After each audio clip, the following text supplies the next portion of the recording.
तो जैसा कि जानते हैं आप लोगों का एग्ज़ाम फरवरी में आने वाला है, तो इसीलिए आप लोगों के लिए सोशल साइंस का 30 प्रश्न जो कि काफ़ी ज़्यादा इम्पोर्टेंट है वो आप लोगों के लिए लेकर आया हूँ।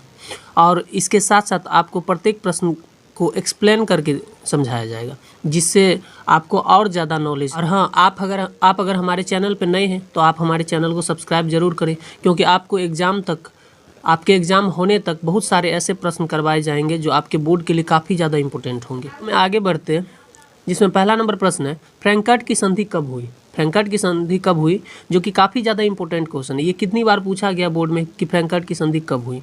इससे संबंधित 1-2 प्रश्न और है जो आप समझ लेंगे। तो फ्रैंकफर्ट की संधि 1871 ईस्वी को हुई। हालांकि इसमें ऑप्शन डेट वाइज नहीं रहता है, हालांकि आप लोग समझ लीजिए 10 मई 1871 को हुई है। और यह संधि फ्रांस और प्रसा के बीच हुई। यह संधि फ्रांस और प्रसा के बीच हुई। यह भी काफ़ी बार पूछा जाता है कि फ्रैंकफर्ट की संधि किस किस के बीच हुई, तो फ्रांस और प्रसा के बीच हुई। और इस संधि के परिणाम स्वरूप ही जर्मनी का एकीकरण हुआ। तो चलिए, आपको इससे संबंधित 2-3 प्रश्न मिल गए। आगे बढ़ते हैं। अब अगला प्रश्न है, दूसरा नंबर, औद्योगिक क्रांति की शुरुआत कहाँ से हुई? औद्योगिक क्रांति की शुरुआत कहाँ से हुई, जिसका आंसर का ऑप्शन बी, इंग्लैंड। औद्योगिक क्रांति के बारे में जान लेते हैं। औद्योगिक क्रांति उसे कहते हैं जिससे उद्योग के क्षेत्र में काफ़ी ज़्यादा विकास हुआ, जैसे कि नए नए चीज़ों का आविष्कार, नए नए उद्योग की स्थापना हुआ, इसी को औद्योगिक क्रांति कहते हैं। इससे मानव का विकास ज़्यादा प्रारंभ हुआ और हम लोग के काम बहुत ही आसानी से होने लगे। और औद्योगिक क्रांति की शुरुआत 1882 ईस्वी में हुई थी। इससे 2 प्रश्न आपको मिल गए। औद्योगिक क्रांति 1882 में शुरुआत हुई और ये इंग्लैंड से आरंभ हुआ। अगला प्रश्न है, चौथा नंबर, भारत में पहला छापाखाना कहाँ लगाया गया? भारत में पहला छापाखाना कहाँ लगाया गया, जिसका आंसर होगा ऑप्शन सी, गोवा। गोवा में 1556 ईस्वी में पहला छापाखाना लगाया गया। ये छापाखाना पुर्तगालियों द्वारा लगाया गया, पुर्तगालियों द्वारा। आपको यहाँ से 3 ऑब्जेक्टिव मिल गए। पहला, अगर पूछा जाए भारत में पहला छापाखाना कब लगाया गया, 1556। कहाँ लगाया गया? गोवा में लगाया गया। किसके द्वारा लगाया गया? पुर्तगालियों के द्वारा लगाया गया। तो आगे बढ़ते हैं। अब 5वां नंबर, वन विस्तार की दृष्टि से भारत का विश्व में कौन सा स्थान है? वन विस्तार की दृष्टि से भारत का विश्व में कौन सा स्थान है, जिसका आंसर होगा ऑप्शन डी, 10वां स्थान है। अगर आपसे ऐसे भी करके प्रश्न पूछा जाएगा कि भारत में सबसे ज़्यादा वन का विस्तार कहाँ है, जिसका आंसर होगा मध्य प्रदेश। सबसे ज़्यादा वन कहाँ है, तो मध्य प्रदेश में। आप ये भी समझ लेंगे। आगे 6ठा नंबर प्रश्न, बिहार में जीवन यापन का प्रमुख साधन क्या है? बिहार में जीवन यापन का प्रमुख साधन क्या है, जिसका आंसर होगा ऑप्शन ए, कृषि। बिहार में ज़्यादातर लोग कृषि पर निर्भर है। जीवन यापन का प्रमुख साधन कृषि है। अगला प्रश्न है 7वां नंबर, हंगरी की भाषा क्या है? हंगरी की भाषा क्या है, जिसका आंसर होगा ऑप्शन ए, मैंगियार। आपको हंगरी से संबंधित 2 ही प्रश्न ज़्यादातर पूछे जाते हैं। पहला, हंगरी की राजधानी कहाँ है, जिसका आंसर होगा बुडापेस्ट। हंगरी की राजधानी बुडापेस्ट। हंगरी की भाषा मैंगियार। आगे बढ़ते हैं। 8वां नंबर, अंकोर वाट का मंदिर कहाँ स्थित है? अंकोर वाट का मंदिर कहाँ स्थित है, जिसका आंसर होगा option D, Cambodia. Angkor Wat के मंदिर से 3-4 प्रश्न ऐसे हैं जो काफ़ी रिपीट करके पूछा जाता है।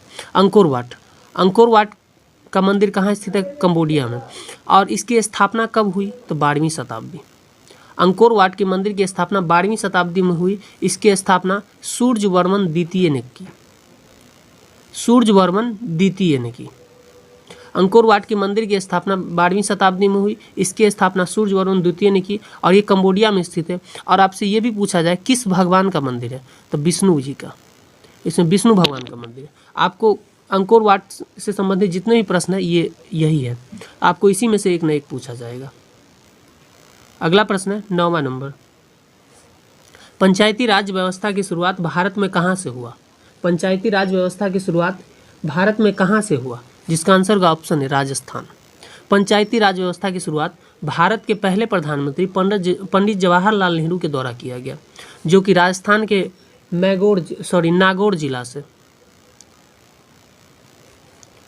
राजस्थान के नागौर जिला से 1959 ईस्वी में पंडित जवाहरलाल नेहरू द्वारा किया गया। तो आपको पंचायती राज व्यवस्था से संबंधित 2-3 प्रश्न है वो आप समझ गए। पंचायती राज व्यवस्था की शुरुआत राजस्थान में हुआ ये कब शुरुआत किया गया? तो 1959 ईस्वी में। किसके द्वारा? तो पंडित जवाहरलाल नेहरू के द्वारा। आप अगर वीडियो देख रहे हैं तो कॉपी कलम लेके बैठिएगा, जिससे आप नोट कर लीजिएगा ये सब बातें। अगला प्रश्न है 10वां नंबर, गैरिबाल्डी पेशे से क्या था? गैरिबाल्डी पेशे से क्या था? इसमें काफ़ी ज़्यादा कन्फ्यूजन होता है कि सिपाही और नाविक में कन्फ्यूजन होता है, तो आप लोग इस कन्फ्यूजन को दूर कर लेंगे। गैरिबाल्डी पेशे से एक नाविक था। गैरिबाल्डी पेशे से क्या था? नाविक था। और गैरिबाल्डी इटली के राजनीतिक एवं सैनिक नेता भी थे। तो राजनीतिक और सैनिक नेता थे, इसमें से कितने लोग सिपाही मार दे, लेकिन इसका सिपाही नहीं होगा, इसका नाविक होगा। तो गैरिबाल्डी पेशे से क्या था? तो एक नाविक। अगला प्रश्न है 11 नंबर, नर्मदा घाटी परियोजना किससे संबंधित है? नर्मदा घाटी परियोजना किससे संबंधित है? जिसका आंसर होगा जंगल, जमीन और जल तीनों से संबंधित है। जिसका आंसर होगा ऑप्शन डी, इनमें से सभी। तो नर्मदा घाटी परियोजना जंगल, जमीन और जल तीनों से संबंधित है। आगे बढ़ते 12 नंबर, बिहार किस भूकंप के जोन में आता है? तो चौथा भूकंप के जोन में आता है बिहार।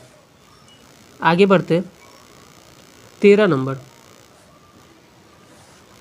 13 नंबर है, इनमें से कौन भारतीय कंपनी बहुराष्ट्रीय कंपनी है? इनमें से कौन सी भारतीय कंपनी है और बहुराष्ट्रीय कंपनी? इसमें से आपको दो चीज़ देखना, पहला वो भारतीय भी होना चाहिए और बहुराष्ट्रीय भी होना चाहिए।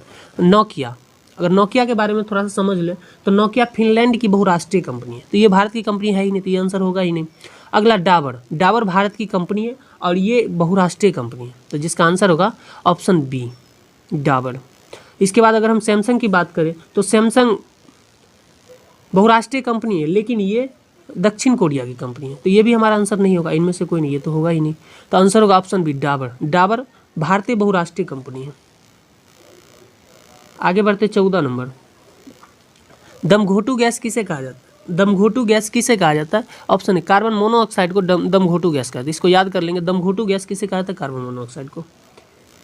अगला प्रश्न 15 नंबर, कोयला किस प्रकार का संसाधन है? कोयला किस प्रकार का संसाधन है? आंसर होगा ऑप्शन है अनवीकरणीय। अब नवीकरणीय और नवीकरणीय, अभी कभी कभी आपको सब्जेक्टिव में भी पूछा जाता है नवीकरणीय और अनवीकरणीय ऊर्जा स्रोत क्या है। तो नवीकरणीय पहले समझते हैं। नवीकरणीय उस ऊर्जा स्रोत को कहते हैं जिसके समाप्ति होने के बाद फिर से पुनः उसकी प्राप्ति हो जाती है, उसे नवीकरणीय। जैसे सौर ऊर्जा, पवन ऊर्जा इत्यादि ये सब। अनवीकरणीय उस ऊर्जा स्रोत को कहते हैं जो एक बार खत्म हो जाए तो फिर दोबारा नहीं आती, तो उसे अनवीकरणीय। जैसे कोयला, लोहा इत्यादि जितने भी संसाधन है जो एक बार खत्म होने के बाद दोबारा नहीं आते, वो अनवीकरणीय संसाधन कहलाते हैं। अगला प्रश्न है 16 नंबर, महात्मा गांधी ने असहयोग आंदोलन की शुरुआत कब की थी? महात्मा गांधी ने असहयोग आंदोलन की शुरुआत कब की थी? जिसका आंसर होगा ऑप्शन सी, 1 अगस्त 1920 ईस्वी को। 1 अगस्त 1920 ईस्वी को महात्मा गांधी ने असहयोग आंदोलन की शुरुआत की थी। इसको आप लोग देख लेंगे। इसके अलावा इसके बारे में कुछ समझ लीजिए कि असहयोग आंदोलन में ज़्यादातर स्टूडेंट सब भाग लिए थे, और स्टूडेंट, वकील, जितने भी मेरा मतलब है जितने भी सरकारी कर्मचारी थे ना, ये इन लोगों ने साथ लिए थे। और इन लोगों ने कहा था कि हम अंग्रेज के शासन में किसी भी तरह का कोई सहयोग नहीं करेंगे, जिसमें वकील अदालत जाना छोड़ दिए, स्टूडेंट ने अपने स्कूल कॉलेज जाना छोड़ दिए। तो इसी असहयोग आंदोलन यहीं से शुरुआत की गई, 1 अगस्त 1920 को। 17 नंबर है, रंपा विद्रोह कब हुआ था? रंपा विद्रोह कब हुआ था? जिसका आंसर होगा ऑप्शन ए, 1916 ईस्वी में रंपा विद्रोह प्रारंभ हुआ था, जो कि 22 तक चला हुआ था।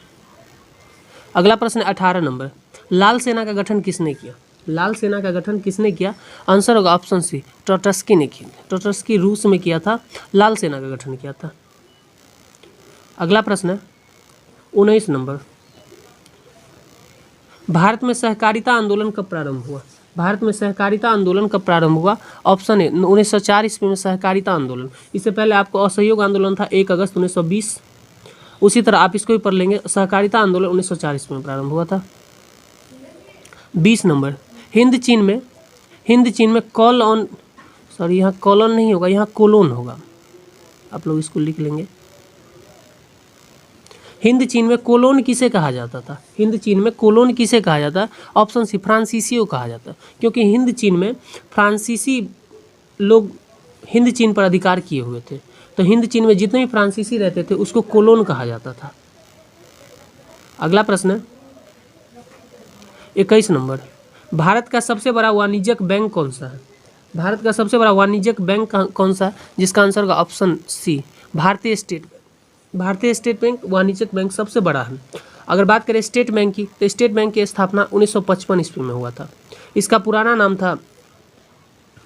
नाम इंपीरियल बैंक ऑफ इंडिया था।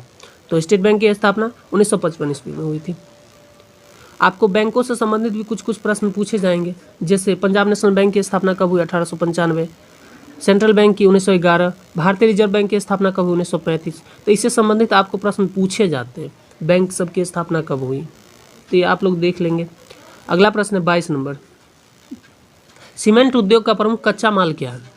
सीमेंट उद्योग का प्रमुख कच्चा माल क्या है? ऑप्शन है चूना पत्थर। चूना पत्थर सीमेंट उद्योग का प्रमुख कच्चा माल है। अगला प्रश्न है 23 नंबर, साख पत्र कितने प्रकार के होते हैं? साख पत्र कितने प्रकार के होते हैं? ऑप्शन सी 8 प्रकार के होते हैं। तो साख पत्र 8 प्रकार के होते हैं। 24 नंबर है, किस राज्य में वन का सबसे अधिक विस्तार है? किस राज्य में वन का सबसे अधिक विस्तार है? ये प्रश्न आपको पहले भी करवा चुके हैं कि मध्य प्रदेश में सबसे ज़्यादा वन का विस्तार है। भारत में सबसे ज़्यादा वन का विस्तार आपको कहाँ पर मिलेगा? तो मध्य प्रदेश में मिलेगा। अगला प्रश्न है 25 नंबर,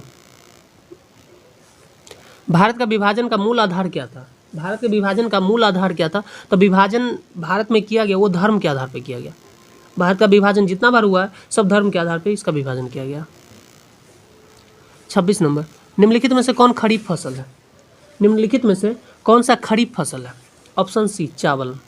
खरीफ फसल उसे कहते हैं जिसे बोया जाता है जून जुलाई में। खरीफ फसल को जून जुलाई में बोया जाता है और अक्टूबर में काट लिया जाता है। आप लोगों को अगर इस तरह से याद है खरीफ फसल, रबी फसल कब बोया जाता है, कब काटा जाता है, तो आपको ये सिंपली आंसर याद हो जाएगा। तो चावल जो कि जून जुलाई में बरसात के महीने में बोया जाता है और अक्टूबर में धान जिसे बोलते हैं उसे काटा जाता है। तो ये आ जाएगा हमारा खरीफ फसल में। अगला प्रश्न है 27 नंबर, भारत में न्यूनतम मजदूरी कानून कब पारित हुआ? भारत में न्यूनतम मजदूरी कानून कब बना? ऑप्शन डी 1948 ईस्वी में न्यूनतम मजदूरी कानून बना। 28 नंबर है, पाटलिपुत्र किसके समय मगध की राजधानी बनी? पाटलिपुत्र किसके समय में मगध की राजधानी बनी? इसका आंसर होगा ऑप्शन बी उदायन। उदायन जो कि अज्ञातशत्रु का पुत्र था और इन्होंने ही पाटलिपुत्र को अपनी राजधानी बनाया और बाद में चंद्रगुप्त मौर्य ने इसे वहाँ पे साम्राज्य बसाया गया, मतलब कि पाटलिपुत्र में। 29 नंबर है, राष्ट्रीय स्वयंसेवक संघ जिसको हम शॉर्ट नेम में RSS बोलते हैं, राष्ट्रीय स्वयंसेवक संघ की स्थापना कब हुई? जिसका आंसर होगा ऑप्शन बी 1925 ईस्वी में। 1925 ईस्वी में KV हेडगेवार के द्वारा राष्ट्रीय स्वयंसेवक संघ की स्थापना की गई और इसकी स्थापना नागपुर में किया गया। इसकी स्थापना नागपुर में किया गया। आपको 2 प्रश्न ज़्यादा इंपॉर्टेंट इसमें होगा कि राष्ट्रीय स्वयंसेवक संघ की स्थापना 1925 ईस्वी में किया गया और इसके संस्थापक कौन है? तो KV हेडगेवार। ये आप लोग याद रख लेंगे। अगला प्रश्न है 30 नंबर और लास्ट प्रश्न, मेजनी का संबंध किस संगठन से था? मेजनी का संबंध किस संगठन से था? जिसका आंसर होगा ऑप्शन बी कार्बोनरी। मेजनी का संबंध कार्बोनरी से संबंध। अगर कार्बोनरी की हम बात करें तो कार्बोनरी ये इटली की संस्था थी और गुप्त क्रांतिकारी की संस्था थी, क्योंकि इसमें जितने भी क्रांतिकारी लोग थे वो इस संगठन से जुड़े हुए थे। तो आप लोग याद कर लेंगे मेजनी का संबंध किस संगठन से था? कार्बोनरी। कार्बोनरी इटली की एक संस्था थी और ये गुप्त क्रांतिकारी संस्था थी। तो आपका ये 30 प्रश्न था जो काफ़ी ज़्यादा इंपॉर्टेंट है। आप हमारे चैनल के साथ जुड़े रहिए, आपको इसके अलावा भी सभी विषयों से संबंधित कुछ प्रश्न रोज़ दिए जाएंगे। तो वीडियो देखने के लिए आपका बहुत धन्यवाद।